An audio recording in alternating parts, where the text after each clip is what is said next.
Vamos explorar algumas funcionalidades do Starboard Software. Iniciamos com funcionalidades básicas, por exemplo, a escrita simples numa página. Então, eu vou aqui escrever alguma coisa. Olá.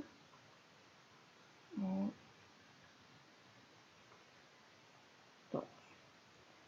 Vou escrever aqui novamente a mesma frase. Olá.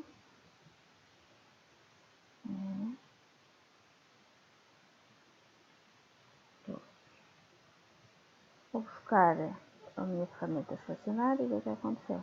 Na primeira frase está tudo completo, na segunda houve uma divisão de palavras. Isto quer dizer que eu posso controlar a minha escrita. Agora aqui inserir uma nova página, selecionar a caneta, temos aqui a barra lateral as possibilidades, explorar um bocadinho. Ora, eu estou a escrever com a caneta normal, posso ir aqui e aumentar a espessura ou diminuir,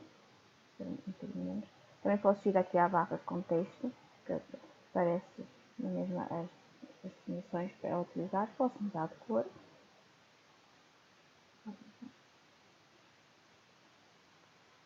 Olá, todos. Depois temos aqui o marcador, que é aumentar, que é bom para sublinhar ou realçar alguma coisa e não esconder o que está por trás. Temos aqui uma caneta de contornos, que é só contornar o olá. Depois temos aqui uma caneta de sombras,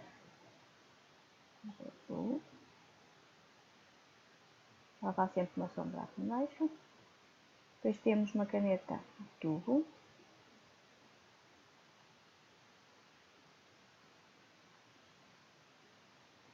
Temos ainda uma caneta de texturas.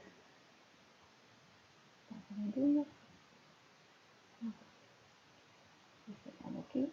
Temos aqui várias cores, mas também podemos buscar mais. Vamos andar assim.